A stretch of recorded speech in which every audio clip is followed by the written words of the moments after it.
deuxième partie, eh bien, nous allons parler de se différencier, se promouvoir et vendre sa musique. Ça va durer à peu près une demi-heure et après, on va pouvoir faire une pause. Voilà, donc on a Laurette Amonique qui est là, on a Freddy Zadi et Chris pour la partie artistique. Merci, on les applaudit très fort, je n'ai pas entendu. Voilà, super. Bienvenue Laurette, on va commencer par vous. Vous êtes en plus la seule femme du plateau.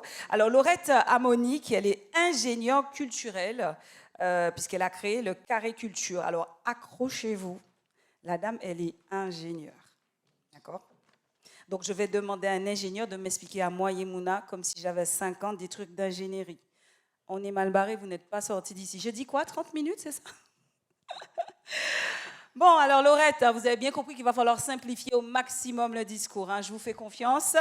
Allez, je commence. Vous allez déjà nous présenter c'est quoi le carré culture et puis c'est quoi un ingénieur culturel parce que j'avoue que je n'en avais pas encore entendu parler. Ok, bonjour à tous. Donc voilà, je suis fondatrice de l'agence d'ingénierie et d'accompagnement culturel Carré Culture. L'ingénierie culturelle, c'est englober avec les outils et les techniques toutes les solutions possibles pour pouvoir valoriser et sauvegarder les arts et la culture. En ingénierie culturelle, on va surtout se concentrer sur diagnostiquer les projets culturels, les évaluer, faire des études, faire du sourcing de solutions, avoir une vision globale, identifier les freins des projets, identifier les atouts et pouvoir réfléchir dans cette logique à comment mettre en œuvre le projet pour pouvoir toucher les publics, optimiser aussi les processus, que ce soit les processus internes d'un projet que les processus externes. Donc on travaille de A à Z un petit peu tous les points en fonction de la commande bien évidemment, que ce soit une commande institutionnelle, une commande d'artiste, ça peut être une commande d'entreprise aussi qui souhaite développer un projet culturel, les associations.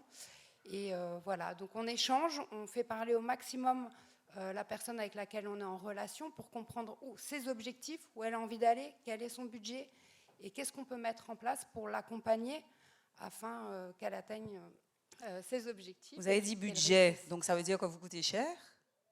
Non, le budget global du projet. Ah, mais on va intégrer votre... Oui, bien sûr. Bah oui, il y aura un coût d'ingénierie sur bien le sûr. projet. Et vous aidez aussi à trouver les financements, du coup. Bien sûr, ça passe aussi par la recherche de financement, de partenaires, voilà. Identifier toutes les solutions efficientes pour pouvoir réussir à atteindre son objectif et mettre en place le projet, c'est-à-dire dire oui sur certaines solutions qui ont été identifiées par le commanditaire, ou dire non, ça, je ne pense pas que ça va marcher, mais comprendre pourquoi ça ne peut pas marcher, comme comprendre pourquoi ça peut marcher. Donc on peut, voilà, c'est pour ça qu'on peut mener des études, ça peut être des études publiques, ça peut être des études de marché en parallèle si besoin, des études de projet, voir ce qui a pu être monté à côté ou pas. C'est identifier aussi les zones de diffusion du projet. Donc voilà, on va tout regarder en amont du projet ou pendant le projet s'il y a un frein pour pouvoir optimiser la mise en œuvre de ce projet et puis sa réussite à chaque fois, bien entendu. Et aussi rassurer souvent le commanditaire sur où il en est, lui donner du recul sur ce qu'il est en train de porter pour aussi pouvoir le réengager et l'aider à gérer sa transformation de projet, puisque des fois on peut arriver avec une idée en tête et on se dit on a trouvé les bonnes étapes. Et puis, certaines étapes, il faut un petit peu les modifier. Donc, ça demande une transformation qu'on accompagne aussi, puisque ça demande de la remise en question ou autre sur le projet. Donc, ça veut dire que vous pouvez intervenir en amont, donc au tout début du projet. Bien sûr. Au milieu, enfin, en cours. Oui. Mais pas à la fin, bien sûr. Donc, voilà. À la fin, si on peut, si ce sont des commandes sur l'impact du projet. OK. Ou faire des études, etc. etc. Voilà. Donc, OK, de manière transversale sur le projet. Exactement, transversale au niveau disciplinaire, mais pour Carré Culture avec une expertise musicale plus. Puisque j'ai beaucoup travaillé dans l'accompagnement des artistes et qu'en partenariat avec The Station et le Festival Lily, nous déployons depuis environ 2-3 ans un dispositif d'accompagnement pour les artistes émergents et les artistes qualifiés du territoire, structuré en autoproduction. Très bien. Alors, Voilà. Attention, ça c'est une vraie question pour un ingénieur. Bougez pas, accrochez-vous, hein, mais elle va expliquer. Quelles sont, selon vous, les solutions efficaces pour optimiser une stratégie et réussir la promotion d'un artiste? Alors moi, je vais vous inviter justement à vous mettre dans la peau d'un ingénieur, hein, parce Ouais. que pour comprendre les choses, le mieux, c'est le cas pratique. Ok. Donc on va tous penser ensemble aujourd'hui, et plutôt dans l'optique d'un artiste autoproduit, parce qu'il y a plus d'artistes qui s'autoproduisent finalement que d'artistes soutenus, que ce soit par des majors ou par même des labels indépendants. C'est un peu la chance aujourd'hui avec toutes ces plateformes. C'est ce que nous disait je ne sais plus qui, l'avantage aujourd'hui d'avoir tout ce web ou tous ces dispositifs et ces plateformes qui vont faciliter l'autoproduction. Voilà, l'artiste porte plus son projet qu'auparavant, hein, dans l'industrie musicale, puisqu'il est plus autonome, que ce soit sur ses contenus visuels, sur l'enregistrement de sa musique. Les artistes comprennent un petit peu plus aussi le business, entre guillemets, de la musique et les processus. Avant, je pense qu'un artiste ne savait pas du tout ce qu'étaient les éditions. Actuellement, même un artiste qui s'autoproduit, c'est un peu plus que ce que représente l'édition musicale, par exemple, auparavant. Donc justement, ces solutions, selon vous, hein, qui Voilà. seraient plus efficaces pour optimiser cette stratégie pour réussir ses ventes? Donc dans les artistes autoproduits, on va réfléchir aux freins. Quels sont les freins pour pouvoir travailler justement sa diffusion, sa digitalisation aussi.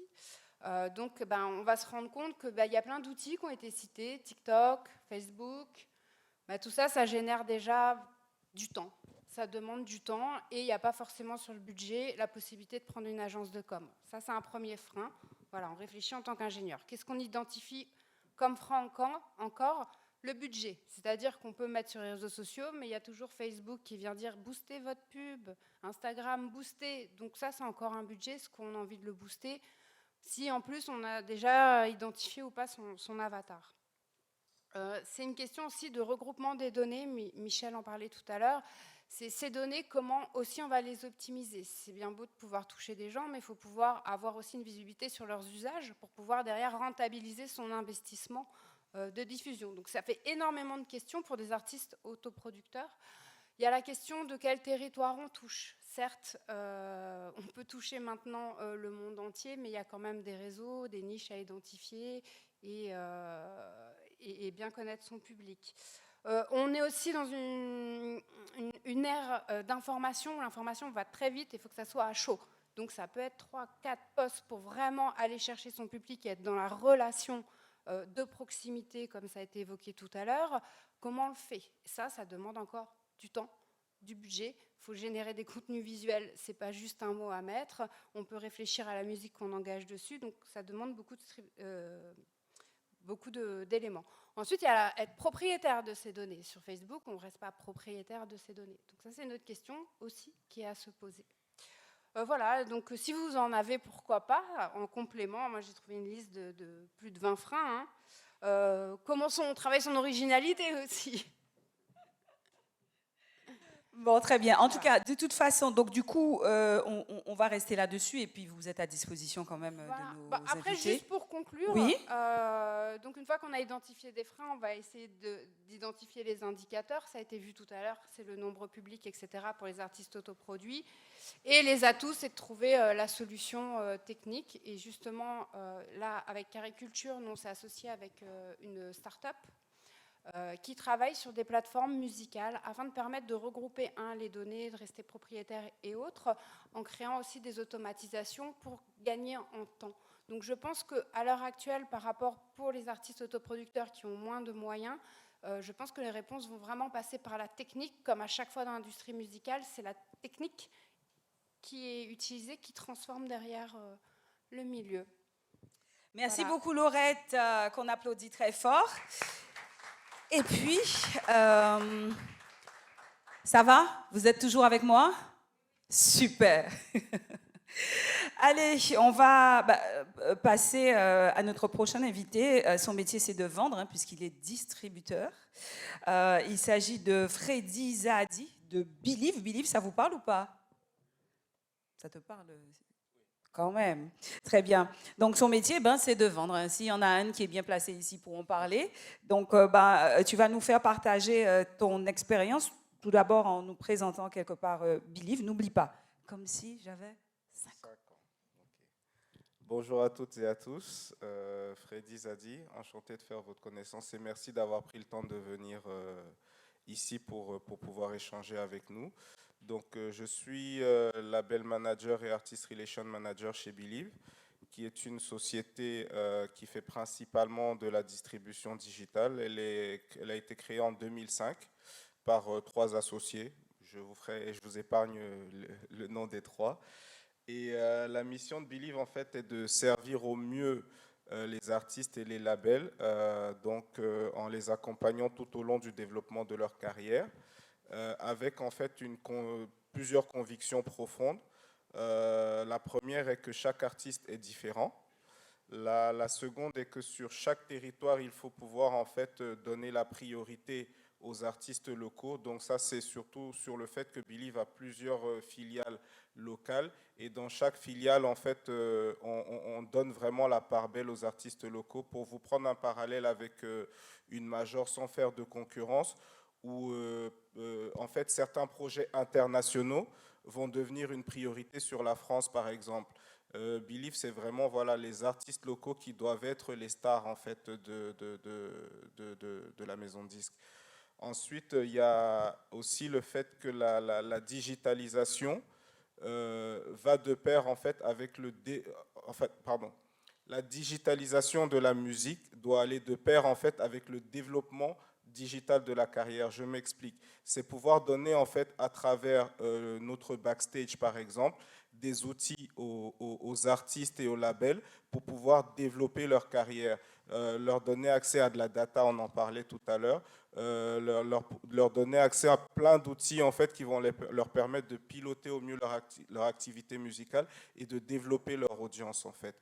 Et tous ces points-là en fait doivent nous permettre de bâtir une relation de confiance avec les artistes et les labels. Voilà pour vous présenter succinctement Believe. Très bien, merci pour la présentation. Donc ma question, elle est simple. Hein. Comment ça fonctionne justement cette distribution? Moi, j'y connais absolument rien. Quand on dit distribution, donc ça veut dire que vous êtes un peu l'équivalent de l'ancien disquaire, c'est ça?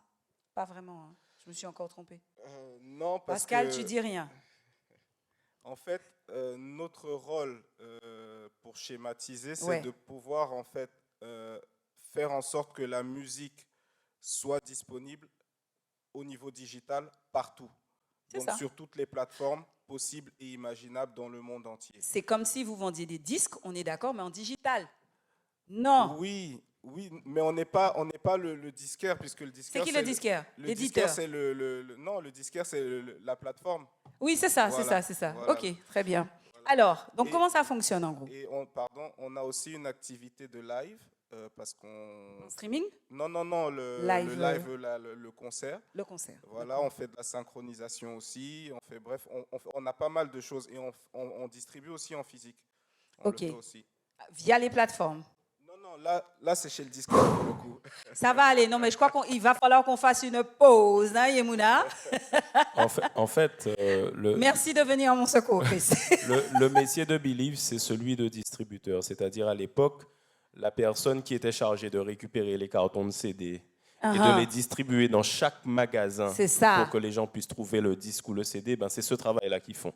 Mais voilà! Donc, il faut parler concret, vous aussi. Parce que moi, je suis de l'ancienne génération. C'est ça. Donc, Believe le fait non seulement comme l'ancien distributeur, c'est-à-dire qu'il distribue encore les CD, il centralise les albums qu'il distribue à la FNAC ou Cultura ou dans les autres magasins, mais ils le font aussi de façon digitale, c'est-à-dire ils récupèrent les albums et ils font en sorte que ça puisse se trouver sur Spotify, sur Deezer, sur Apple Music et tout le reste. La lumière. Merci, Chris. Merci, Chris. Il parlait s'en ayer. Hein? Est-ce qu'on peut applaudir Chris, s'il vous plaît? Grand nombre pas, on dit, on comprend, c'est moi qui mêlé. Au moins, je sais que j'ai bien compris ça, comme ça, quand je ferai mes albums. Non, mais vous rigolez. Est-ce qu'on est d'accord avec ça, qu'il est important de bien comprendre toute cette chaîne de distribution, tous ces acteurs pour pouvoir développer son business? Donc, moi qui have a dream, je vous le rappelle, donc je prends des infos. Excusez-moi de vous faire perdre votre temps, mais il faut que je comprenne. Bon, on revient à vous? Bien. Donc, une fois qu'on a dit ça, on aimerait comprendre en fait comment ça fonctionne. C'était ça ma question tout à l'heure. Et les différentes étapes, justement, entre l'artiste, les médias, etc., etc. Vous avez compris ma question? Oui, je l'ai comprise. Dis donc, il est fort, hein, parce que moi-même, je n'ai pas compris ce que j'ai raconté. Répondez-moi à ma question comme moi-même, je n'ai pas compris. En fait, on a beaucoup parlé tout à l'heure de stratégie, etc. Donc, une des questions clés, parce que la musique, ça reste un business et un marché, ça peut être une réflexion de l'artiste ou de son équipe, c'est de savoir au début du développement pour qui on travaille. Qui est-ce qu'on vise? Est-ce qu'on vise le public ou est-ce qu'on vise les professionnels? Parce que selon la cible qu'on vise, la démarche va être différente. Donc si on vise le public, aujourd'hui, tous les intervenants avant l'ont abordé, ça passe forcément par les réseaux sociaux. Si c'est le public qu'on vise, ça passe par les réseaux sociaux. Et des réseaux sociaux, on va pouvoir en fait développer une audience. Cette audience en fait va être quelque part le trésor de l'artiste et qui va lui donner de la valeur après sur les plateformes de streaming à travers les streams, etc., à travers les places de concert qui seront vendues, le merchandising.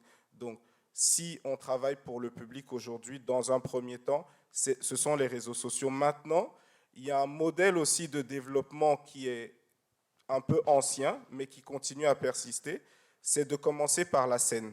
Parce qu'il y a des artistes aussi qui commencent par la scène, et de la scène, en fait, développent un public et une audience en utilisant les réseaux sociaux également. Mais voilà, commence par ce canal-là, développe une audience pour ensuite, cette audience-là, stream derrière. Il y a des succès. Celui qui me vient en tête tout de suite, c'est Jossman, par exemple, qui a commencé par la scène. Donc voilà. Comme je ne connais pas, vous pouvez chanter Ça ira, non, je n'ai pas ce rêve-là. Je n'ai pas ce rêve-là de faire carrière. Ok, il n'y a pas de souci, j'irai chercher. Très bien. Pardon. Oui, ça doit te parler, Chris, hein, le côté underground, machin, on commence par la scène, on fait les sound systems et tout ça. Bon, ça s'appelle peut-être pas sound system, hein, puisqu'il y a différents réseaux, différents types de musique. Mais ça en fait partie. Exactement. Donc, voilà. Après, aujourd'hui, pour positionner les médias viennent un peu une fois que l'audience. Aujourd'hui, les médias viennent une fois que l'audience est déjà établie, ce qui n'était pas le cas avant. Avant, c'est vrai que les médias aidaient beaucoup à développer la carrière de l'artiste en le faisant connaître. Aujourd'hui, les médias viennent beaucoup en bout de course, ce qui fait qu'il y a encore beaucoup d'artistes qui se trompent, parce que quand on doit discuter justement de la stratégie, du budget, etc., il y a beaucoup d'artistes qui, en phase de développement, veulent avoir des médias qui relaient. Mais ce n'est pas le plus important. Aujourd'hui, vraiment, le plus important, c'est d'aller trouver son public d'abord. Identifier sa fameuse cible et son public. Exactement. Okay. Donc, c'est ça le plus important aujourd'hui. Les médias viennent en bout de course, en fait, quelque part. Et les médias permettent, en fait, de démocratiser l'artiste, lui donner une image publique. En fait, la notoriété, travailler aussi sur la notoriété et l'image. Exactement. Et lui permettre d'aller chercher, du coup, au-delà de sa fanbase, en fait. Voilà. Et d'autant plus aussi que chaque artiste va aussi avoir son type de média. Je veux dire qu'on va prendre un exemple local.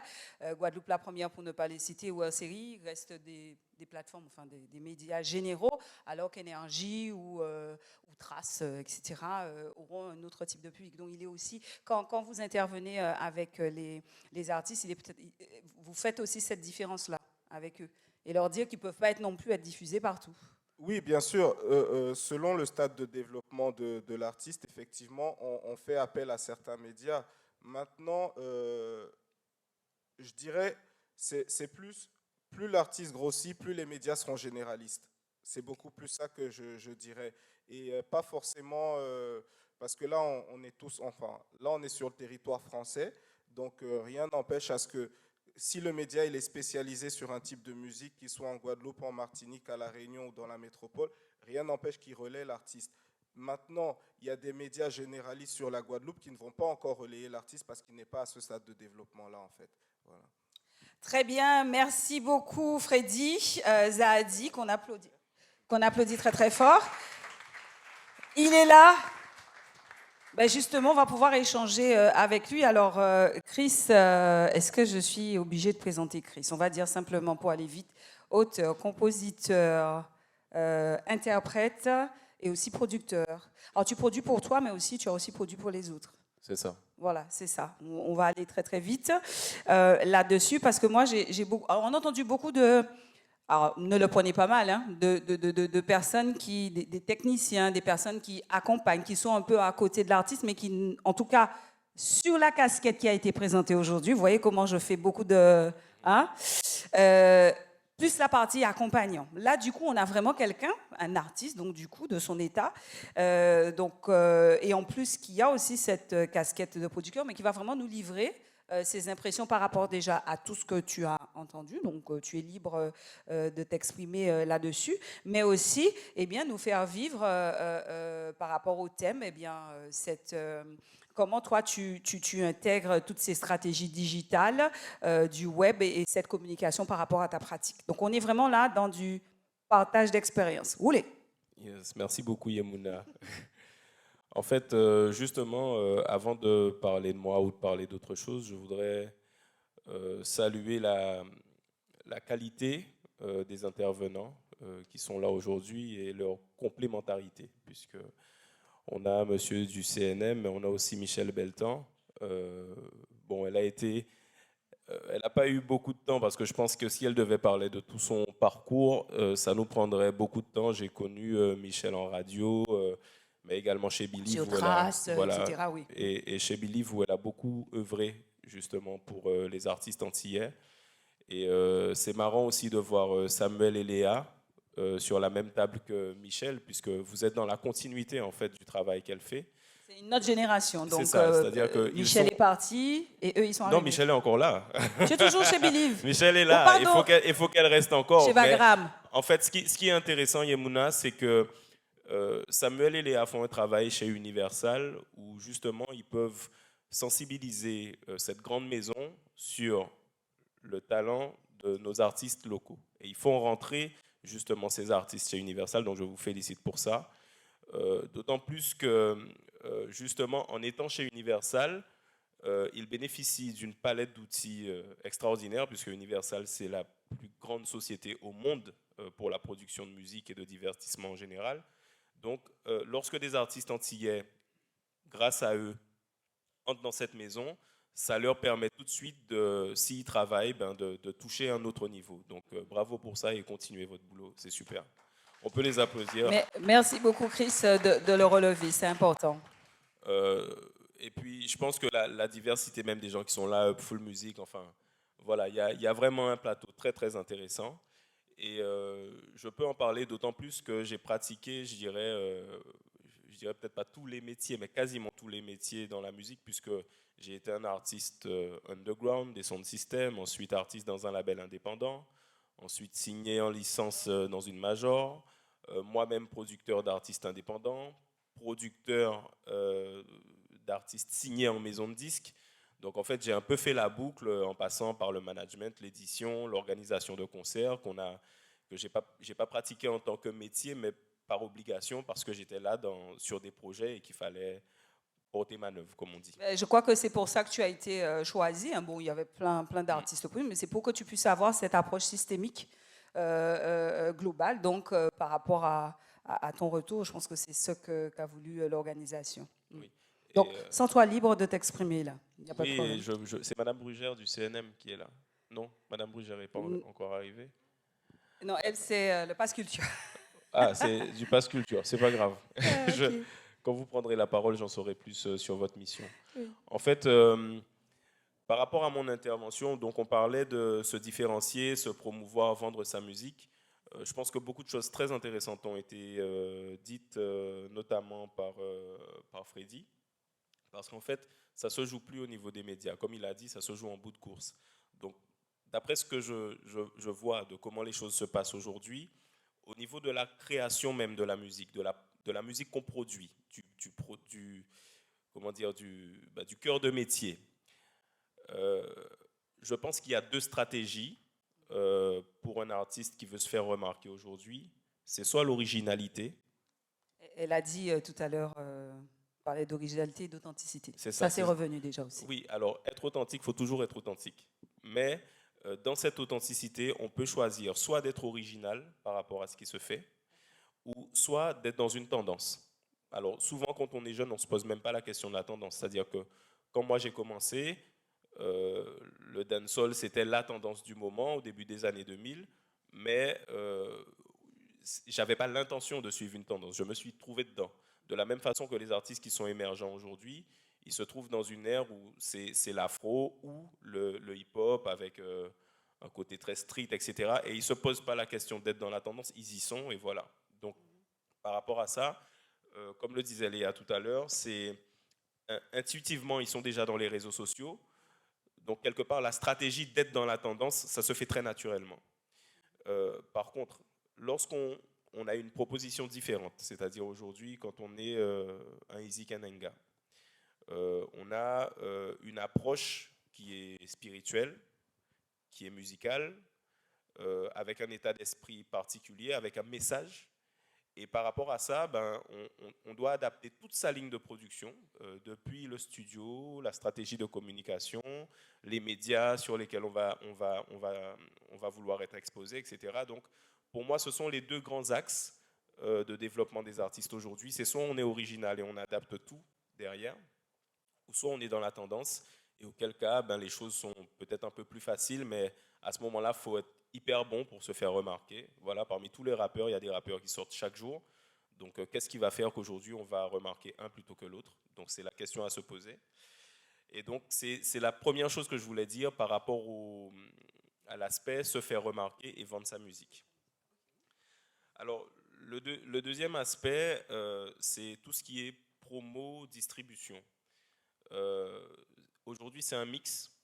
Je pense que lorsqu'on a la chance d'être déjà en médias, et Shorty qui est en agence de com avec Chloé, ils ne vont pas me contredire, aujourd'hui il faut avoir une synergie entre la stratégie réseaux sociaux, qui va vraiment être le point de départ de notre communication, et le moment où on va arriver en médias traditionnels, c'est-à-dire les radios et les télés, en sachant que lorsque le programmateur radio il reçoit votre musique par mail, il fait comme tout le monde, il va sur YouTube, il regarde votre nombre de vues, il va sur vos réseaux sociaux, il regarde si vous avez une communauté. Donc c'est vrai que les réseaux sociaux ont pris une place prépondérante et que le principal défi, je pense, pour un artiste en 2022, c'est de créer sa communauté, de la développer, de l'animer et d'être tellement pertinent et efficace dans sa communauté qu'il va s'imposer aux médias traditionnels qui derrière vont lui permettre de faire grandir son succès, son exposition. Voilà. OK. Ah ben oui, allez-y. Mais vous, Azot, c'est plaisir. Moi, n'hésitez pas. Merci beaucoup. Donc, on a vu ce premier point. Le deuxième, est-ce que justement, toi, alors là, on va rentrer, là, tu nous as parlé de manière globale des gens, mais Chris, lui, de son expérience, est-ce qu'il a dû s'adapter? Parce que même si tu restes jeune en âge, mais ça fait un petit moment, tu as commencé à 15 ans, donc on est année 2000. Non, mais on peut le dire, quand les gens me disent un jeune artiste, oui, ou un jeune producteur, je dis bon, quoi, jeune les années avec 20 ans 2000, donc ça fait 20 donc ans. c'est pas... Non, ça commence à faire un moment et je crois que il y a un intérêt dans toutes les étapes du développement. Moi, je prends beaucoup de plaisir à être au stade où j'en suis aujourd'hui, puisque je suis à un stade où justement je peux m'investir beaucoup plus dans la transmission, même si je continue à chanter parce que j'adore ça et qu'il y a encore des gens pour m'écouter. Mais c'est vrai que cette question, elle est très intéressante. Tout à l'heure, je disais que je fais de la résistance pour TikTok. Alors, il y a deux raisons. Déjà, moi, j'aime pas les réseaux sociaux. C'est un peu un gros mot de dire ça, mais j'aime pas. C'est-à-dire que si j'étais pas chanteur, j'y serais pas. Je suis quelqu'un de... Je peux être hyper extraverti sur scène, mais Yemuna, tu me connais un peu dans la vie de tous les jours, je suis hyper discret et très calme. et donc, en fait, l'émergence des réseaux sociaux, pour moi, ça a été un choc. Puisqu'au tout début, quand c'est arrivé, on ne savait pas trop comment s'en servir. Donc les gens commençaient à vraiment raconter leur vie, à dire ce qu'ils mangeaient, à montrer avec qui ils étaient en couple. Moi, c'est un truc qui m'a gêné. Donc j'ai pris du temps à trouver mon intention sur les réseaux sociaux, à trouver la façon dont j'allais m'adresser à mon public et ne pas louper le coche, parce qu'en fait, en n'étant pas présent sur les réseaux, les gens pensaient que je faisais rien du tout, parce que c'était leur repère. T'es pas sur les réseaux, ça veut dire que tu chantes plus, tu fais plus de concerts, tu fais plus rien. Donc il fallait absolument trouver un moyen de communiquer, de rester pertinent, tout en respectant ma nature. Voilà, donc là maintenant j'arrive à communiquer sur le process de mon travail. Quand je suis en studio, quand je sors un nouveau son aussi, il faut le dire, mais même tout ce qui se passe après et tout ce qui se passe autour de la musique. Et c'est très récent pour moi d'avoir trouvé le moyen de rester régulier sur les réseaux sociaux. Et en fait, TikTok, c'est un nouveau cap à passer, puisque la cible de TikTok, c'est une cible beaucoup plus jeune. Pour moi, il ne faut pas être sur TikTok sans être fun.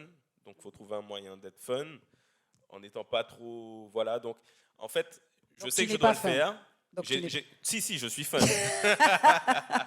si, je suis fun. Mais en fait, voilà, oui. pour moi... En tout cas, communiquer de manière fun, c'est autre chose. C'est ça. Mais en fait, ce n'est pas instinctif. Il m'a fallu à moi du temps pour trouver ma tonalité voilà, sur les réseaux. Je l'ai trouvé sur Instagram. C'est mon réseau préféré aujourd'hui.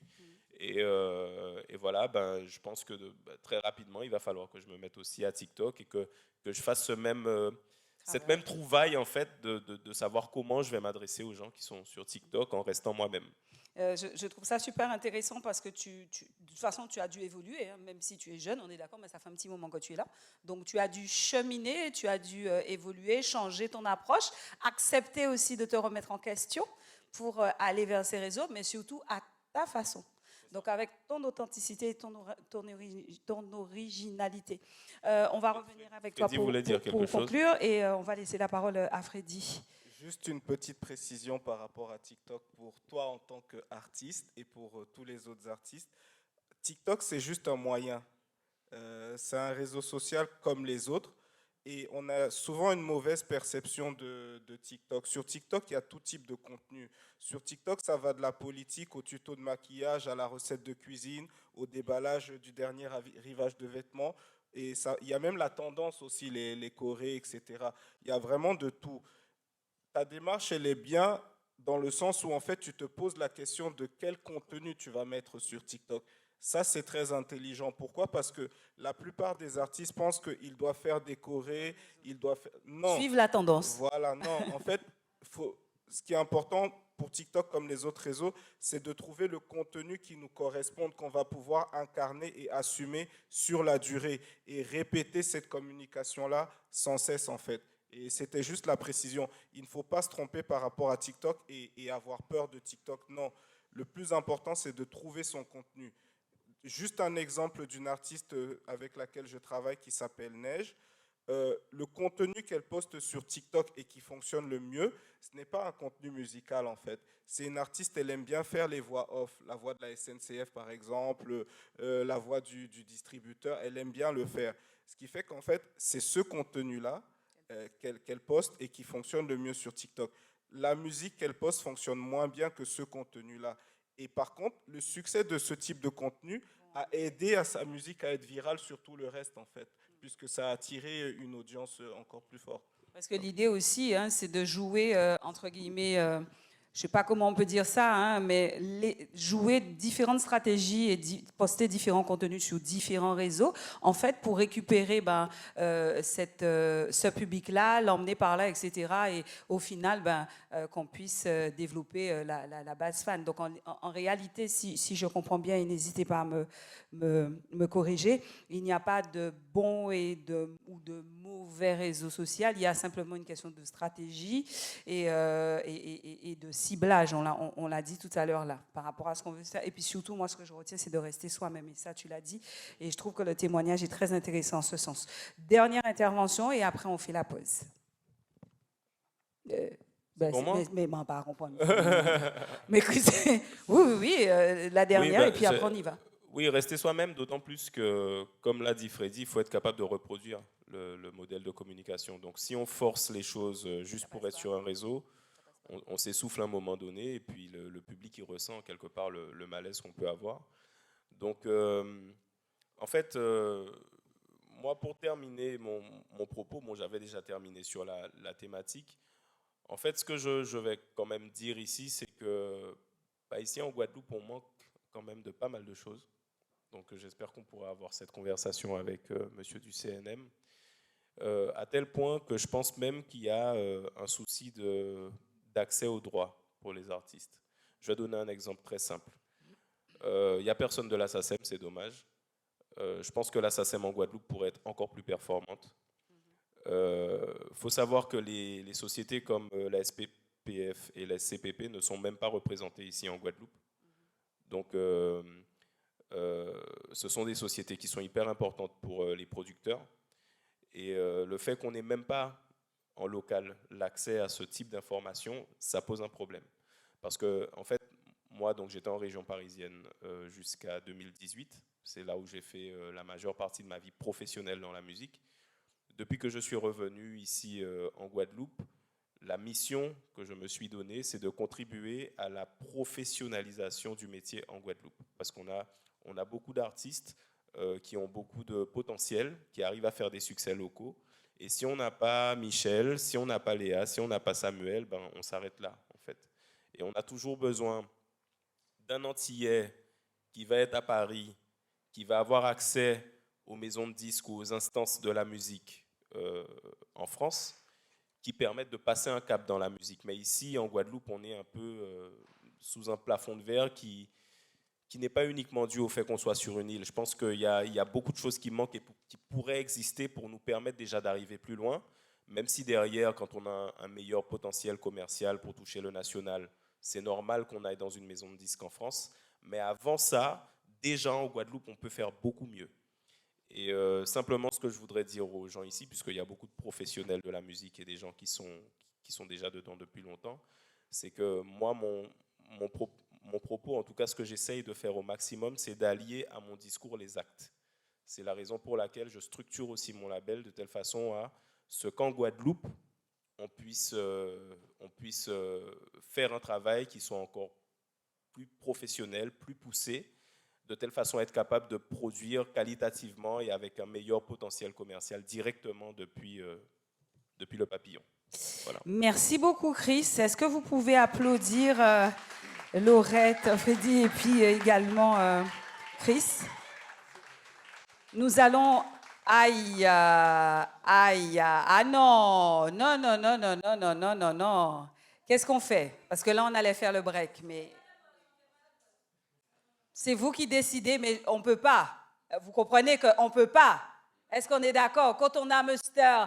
GMR qui arrive, bon, retard, ok, on va quand même... voilà, il va rentrer comme ça à brûle pour point, c'est pas grave, fait le tour par là. Des mots, quatre paroles, c'est réglé. Bienvenue Jean-Michel, installe-toi rapidement. Ben, on allait finir cette première partie sur... la communication, enfin se vendre, hein, c'est cette partie-là que nous abordions, vendre sa musique. Alors, Jean-Michel Rotin, on ne va pas rentrer dans le détail, c'est un peu comme Chris, c'est pareil. Hein, là, c'est la génération avant, plus de 30 ans de carrière, auteur, compositeur, interprète et également producteur, et en plus, qui a également une expérience hors France, puisque tu es parti, hein, un peu déçu par... Le monde français, tu es parti à Londres, hein, pour travailler. Donc voilà, ça nous donne aussi un complément, à mon avis, par rapport à ce que Chris nous a dit. Donc, écoute, tu n'as pas entendu la première partie, mais on va quand même t'entendre sur ton expérience, justement, en termes de stratégie de communication et par rapport, justement, à l'arrivée du web dans ta vie, parce que du coup, on peut dire que tu es un dinosaure. Je le taquine, il n'y a pas, bonjour pas de tout le monde, bonjour à tous. Bonjour, bienvenue à toi. Voilà, je vais me mettre un peu plus... Ouais, tu es un peu loin là, mets-toi en bout à table là, ou mets-toi au bout, toi, casa, oui, pas de problème. Chez nous là, il n'y a pas de problème. Je t'écoute. Mon expérience, en fait, je dois commencer sur... En fait, mon expérience basée sur la communication. Oui, c'est notre thème aujourd'hui. On est sur la communication et les stratégies digitales. Forcément, j'imagine que tu as connu avant toutes les plateformes, là, réseaux sociaux, mais aussi on a parlé de tout ce qui est iTunes. Aidez-moi, s'il vous plaît. Yacast. Yacast et tout. Ça te parle? Bon, avant, pas tennis ça, Jean-Michel. Donc, comment tu as vécu ça? Est-ce que c'est quelque chose qui t'a aidé? Est-ce que tu es rentré facilement là-dedans? Voilà, c'est un petit peu ça, rapidement, hein, qu'on va aborder. Ben, pour moi, ça a commencé un bonjour, rebonjour à tout le monde. Voilà, je me présente Jean-Michel Rotin, comme elle a présenté. Voilà. Donc, au niveau de la communication, ça a commencé au sein d'un groupe, le groupe Énergie. Et à l'époque, il y avait une seule radio vraiment qui prédominait et qui faisait un peu les deux, accompagnée de télé en satellite et un peu voilà, et qui explosait sur tout le territoire. Mais en fait, il y avait Guadeloupe Première qui était voilà, omniprésente. Et donc, il fallait à tout prix passer par Guadeloupe Première. Donc, l'expérience, c'était, on passait par d'abord la télé. Il fallait passer par une émission qui est vraiment... Partition? Avant Partition, il y avait Rendez-vous, qui était produite par Guadeloupe Première et présentée par... non, pas Angèle... Jean-Pierre Sturne. Voilà. Et donc voilà, c'était l'émission Star. Donc on passait dans l'émission Star, on se faisait plus ou moins connaître, on était présenté avec charme. C'était d'un commun accord parce qu'en fait c'était en plus d'un service voilà, social, mais c'était aussi culturel parce qu'on n'avait pas beaucoup de moyens à part ceux-là. À côté, il fallait à tout prix faire toutes les radios, c'est-à-dire c'était quand même un bus qui partait, une façon de parler, mais en fait tous les jours on avait un certain nombre de radios. Il n'y avait pas de distinction entre les petites et les grosses. On cherchait même celles qui étaient vraiment très lointaines. Pourquoi? Parce qu'en fait c'était le moyen de pouvoir toucher nos auditeurs ou peut-être même voilà, en rajouter un qui aime voilà, une musique ou voilà, ou un groupe voilà, qui existait à cette époque-là. Donc ça, c'était avant. Et c'est ce qui est apparu avec nos différents intervenants, c'est qu'aujourd'hui, eh bien, la primauté ou enfin cette espèce de, voilà, de pouvoir qu'avaient les médias, ben, c'est plus le cas grâce justement à l'émergence des réseaux sociaux. Qu'est-ce que tu en penses? L'émergence des réseaux sociaux, on l'a subi. Intéressant. Oui. On n'a pas participé parce qu'en fait, il faut bien comprendre, c'est-à-dire qu'il y a dans l'industrie, il y a plusieurs industries. Donc, il y a l'industrie même des outils qu'on utilise, qui nous permettent voilà, d'enregistrer et de produire d'une certaine façon.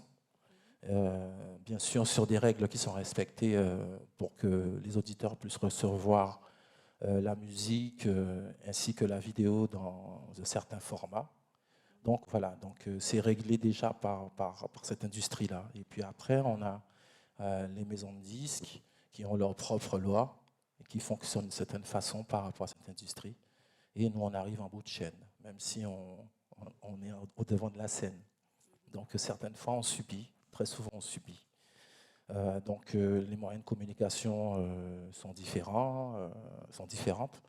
Donc avant, c'était les maisons de disques ou bien les attachés de presse qui le faisaient. Et ça demandait un certain prix. Et donc ce qui fait que ça alourdissait aussi la prod et la communication. Avec Internet, on s'est retrouvé devant un bureau et un ordinateur et des téléphones.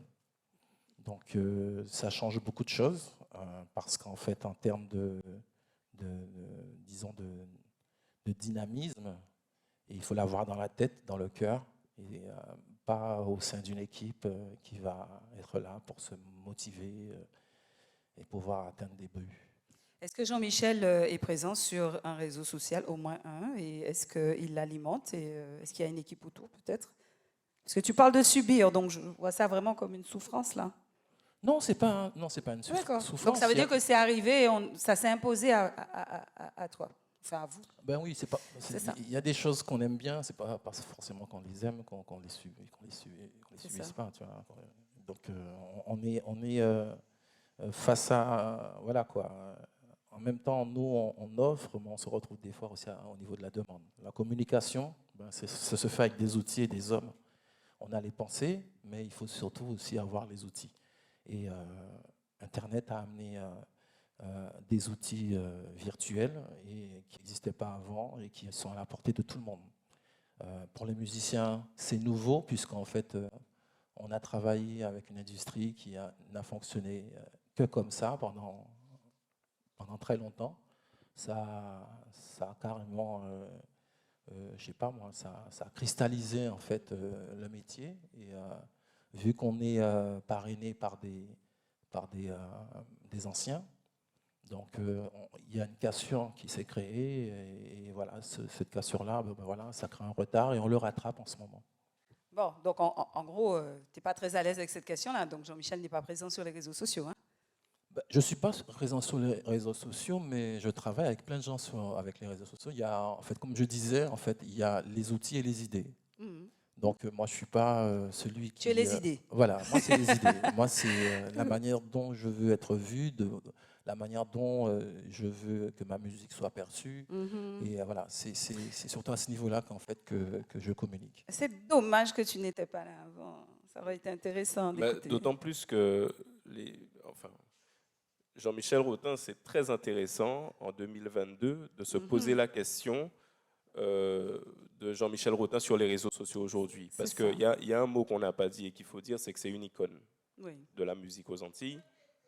Voilà. Et en fait, quand on arrive à ce stade, qu'on est une icône, peu importe les nouveaux outils qui arrivent, on reste présent. Donc en fait, je peux te confirmer que tu es bien présent sur les réseaux sociaux. Mais de manière indirecte. Voilà, c'est ça. Et c'est ça qui est intéressant puisque ça va parler aux producteurs qui sont là. Il a un back catalogue impressionnant. C'est-à-dire que même si... Je ne sais pas c'est quoi un back catalogue. Un back catalogue, ça veut dire toutes les chansons qu'il a faites auparavant, qui représentent aujourd'hui une richesse considérable. Puisque là où, il y a 20 ans, on avait besoin d'acheter un disque, un CD pour écouter sa musique, aujourd'hui, sa musique, elle peut être présente sur la toile 24 heures sur 24. Ça veut dire qu'on peut l'écouter en boucle. Et comme il y a de nombreuses œuvres, eh bien, à chaque fois qu'on écoute, même si ça vient avec des centimes, mais les nombreuses fois où les gens vont écouter du Jean-Michel Rotin, auparavant, Yemuna voulait écouter un disque d'énergie à l'époque, avec JMR. Il fallait que tu cherches partout, soit ton vinyle, soit ton CD.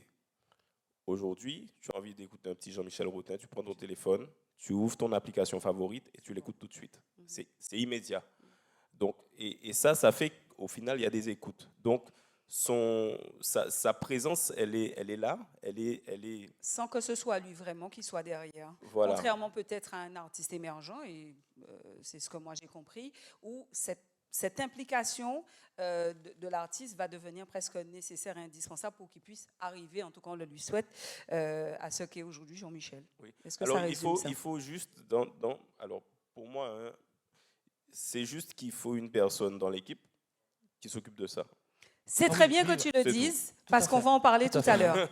Et après, on arrête. Vas-y, Jean-Michel, je t'en prie. Et il y a aussi l'autre partie. Oui. C'est-à-dire, en fait, je me suis rendu compte, voilà, c'est-à-dire par rapport au travail fait dans le passé, des fois, nos titres deviennent un objet de communication. Sans le vouloir, on fait partie de la communication de ce qu'on devrait normalement faire, c'est-à-dire l'effort que j'aurais dû faire. Mon morceau traduit plusieurs styles de communication. Je suis des fois étonné, mais en fait, c'est dû peut-être à la limite à un travail fait. Très souvent, quand je parle aux artistes, je leur dis des fois, il faut avoir la tête dans le guidon pour faire les choses bien. C'est comme si en fait on construit un trésor et ce trésor-là devient un objet de communication. Donc je suis dans cette case-là. Il y a plein d'artistes ou même de sportifs qui se retrouvent par rapport à un style ou à une idée qui a été émise pendant un moment donné. On se retrouve à l'exploiter, quelle que soit la vibe ou les années. Donc, pour revenir, c'est vrai qu'on se retrouve des fois avec quelqu'un qui qui est là pour pouvoir juste, en fait, comment dire encore, donner de la consistance justement à cette communication-là.